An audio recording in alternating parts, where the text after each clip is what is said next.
আল্লাহ তাআলা চাইলে নগদ শাস্তি দিতে পারেন, আল্লাহ। কোরআনুল কারীমে আল্লাহ তাআলা বলছেন, আমি এটা পারি বান্দা। লাউ ইউআখিদুল্লাহু আন-নাসা বিমা কাসাবু মা তারাকা আলা যাহরিহা, বলেন মানুষগুলোকে যদি আমি তাদের পাপের কারণে নগদ ধরতাম, তাহলে ঘাড় সোজা করে কোন সৃষ্টি আমার জমিনের উপরে সোজা হইয়া হাঁটতে পারত না। একদিনের ফিডা খাইয়াই সোজা হইয়া গেল, আর ঘাড় সোজা করে হাঁটতে পারত না। দুনিয়ার কেউই যদি কাউরে বাইরায় কতক্ষণ, তাইলেই তো আর সে সোজা হইয়া হাঁটতে পারে না। আর ফেরেশতা যদি আসার মারে, কথা বলেন না, সেই আসারটা যদি ফেরেশতা মারে কি হবে তার? এক ফেরেশতারে দিছে জিবরিল আলাইহিস সালামকে আল্লাহ দায়ী, একটা পুরা এলাকা কওমে লূত আলাইহিস সালামের কওম, পুরাটা সম্প্রদায়, পুরা জাতিটাকে, তাদের ঘর বাড়ি, ছেলে মেয়ে, গরু ছাগল কুকুর বিড়াল, তারা মানুষগুলো তাদের ঘর গৃহস্থের আসবাবপত্র সহ একত্রে সাতবক জমিনের নিচের মাটি সহ উনি ওনার এক হাতে উপরে উঠাইয়া আবার উল্টানি দিয়ে একটা আষাঢ় দিছে, একদম সমান। কোরআনের আয়াত,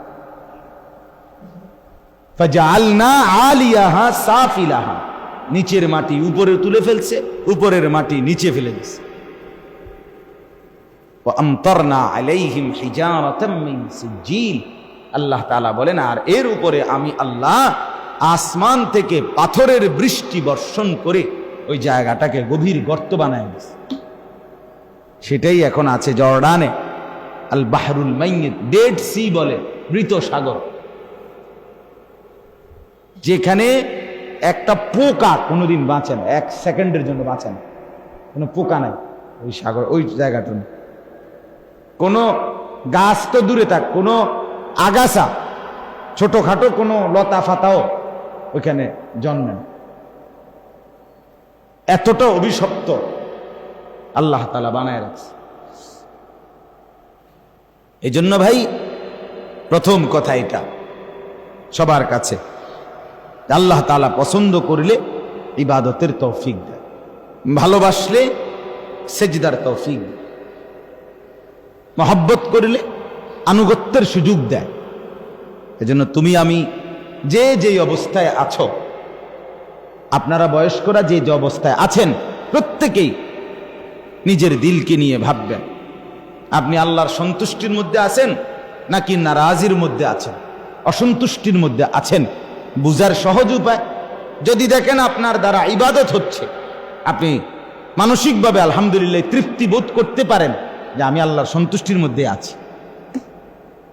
যদি দেখেন নামাজ পড়তে মন চায় না, হালাল খাইতে মন চায় না, আল্লাহকে ডাকতেই মন চায় না, মানে কেন জানি এই লাইনে আসতে মন চায় না, সারাদিন নারী, ছবি, নাচ গান, অশ্লীল দৃশ্য, জিনা, ব্যভিচার, মদ, জুয়া, সুদ, ঘুষ, অবৈধ ইনকাম, উপার্জন, বন্ধু বান্ধবের সাথে আড্ডা, গল্প গুজব, মহিলাদের বেপর্দা, বেহায়াপনা, এটাই যদি সকাল বিকাল দুপুর সন্ধ্যা পছন্দ করে চলে, মনে রাখেন আপনি আল্লাহর লানতের উপরে আছেন।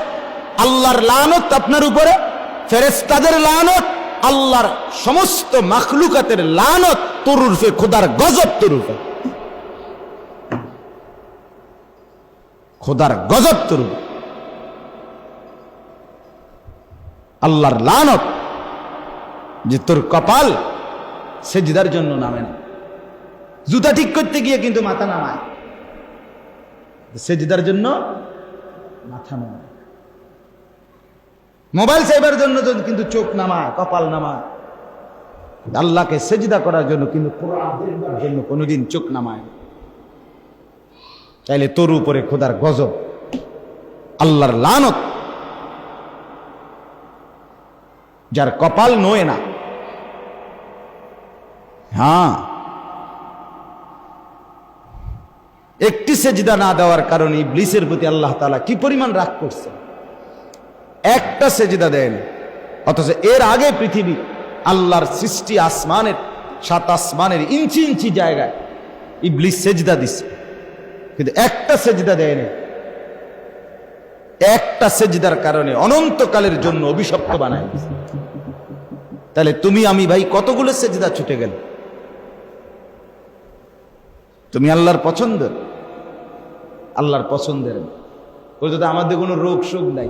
ফেরাউনের 40 বছর কিতাবে আছে, 40 বছর ফেরাউনের কোনোদিন কোনো সর্দি কাশি মাথা ব্যথা একটা হাসিও দিছে না, কোনো ব্যারাম আসিল না। তো কি কথা বলে আমি যে আল্লাহর নাফরমানি করি, আমাদের টাকা পয়সার অভাব নাই। কারুন আল্লাহর নাফরমানি করার পরেও তার তো টাকা পয়সার কোনো অভাব ছিল না। ছিল তো আল্লাহ তাআলা কোরআনুল কারীমে বলেন, আমি কারুনকে আতাইনাহু মিনাল কুনুজ মা ইন্না মাফাতিহাহু লাতানূউ বিল উসবাতি উলিল কুওয়া। এই পরিমাণ সম্পত্তি আমি কারুনকে দিয়েছিলাম, যে সম্পত্তিগুলো যে ঘরগুলোর মধ্যে রাখত, যেই রত্ন ভাণ্ডার ছিল তার, সেগুলোর চাবি বহন করার জন্য সামর্থ্যবান তাগড়া যুবক তাদের পিঠ বাঁকা হয়ে কোরআনের আয়াত লাতানূউ বিল উসবাতি উলিল কুওয়া। তাফসীর আছে 70টা যুবক তাদের পিঠ বাঁকা হয়ে যায়। ওই যে সিমেন্টের বস্তা যে ট্রাকের থেকে নামায়, দেখছেন না কোনো সময়? দেখছেন? দেখেন সিমেন্টের বস্তা যখন কান্দে লইয়া ফ্যাক্টরির মধ্যে, মানে যেখানে গোডাউন ওইখানের মধ্যে রাখে, তখন যে কাঁধে নেয় কুলি বস্তাটা, সে কি ফিট এমনি সোজা রাখা সম্ভব? এভাবে চাউলের বস্তা এমনি পিঠ সোজা রাখা আপনি কাঁধে নিতে পারবেন? চাউলের বস্তা নিলে কি হবে? পিঠ কি হবে? বাঁকা হয়ে যাবে না? এই চাবির বস্তা বহন করতে গিয়ে ওই যুবকদের পিঠ এবং আল্লাহ তাআলা বলে, তোকে তো আমি এই পরিমাণ দিছি না। দুনিয়া, তাম দুনিয়ার যত সম্পত্তি এখনো যা আছে পৃথিবীতে, আল্লাহর কাছে নবীজি সাল্লাল্লাহু আলাইহি সাল্লাম বলেন, মাছির একটা ডানা, মাছির একটা পাখার মতো মূল্য নাই। জান্নাতের নিয়ামত তাইলে কতটা দাম, কতটা দাম। ফালা তা'লামু নাফসুম মা উখফিয়া লাহুম মিন কুররাতি আ'য়ুন। রব্বুল আলামিন বলেন, আমি জান্নাতি বান্দার জন্য জান্নাতে যেই নিয়ামত রেখেছি, আমার বান্দা জান্নাতে সেই নিয়ামত যখন তার সামনে খুলে দেয়া হবে, একটা নজর দেখলেই জান্নাতের নিয়ামত জান্নাতি বান্দার চক্ষু শীতল হয়ে যাবে এক নজরে। কোরআনের আয়াত, ইন্নাল মুত্তাকিনা ফি জান্নাতিন ওয়া উয়ুন আখিদিনা মা আতাহুম রাব্বুহুম ইন্নাহুম কানু ক্বাবলা যালিকা মুহসিনিন। রব্বুল আলামিন বলেন, আমার মুত্তাকি বান্দা আমার জান্নাত সমূহের মধ্যে থাকবে, আর ঝর্ণা ধারা বেষ্টিত হয়ে থাকবে। উয়ুন, আল্লাহ বলেন আমি কি পরিমাণ নিয়ামত, কি পরিমাণ সুখের বস্তু জান্নাতের মধ্যে বান্দাকে দেব জাননি? আল্লাহ বলেন, এক কথাই বলি, আমি রব্বুল আলামিন দিতে থাকব, আমার জান্নাতি বান্দা কেবল নিতেই থাকবে। ফেরেশতা বলবে, রব্বুল আলামিন এত দিচ্ছেন কেন? আল্লাহ বলবেন, ইন্নাহুম কানু ক্বাবলা যালিকা মুহসিনিন।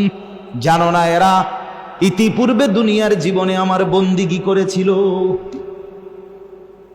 আমার ইবাদত করেছিল, রাত গভীরে সব ঘুমিয়েছিল। আমি আল্লাহকে ভয় করে রাতের 4টা বাজে আলাদা ডেকে আমি মাওলার জন্য সেজদা করে আমি মাওলাকে একাকী ডেকেছিল। আমি তো দেখছি আজ আমি আমার বান্দাকে বিনিময় দেব, আমি খুশি করে দেব।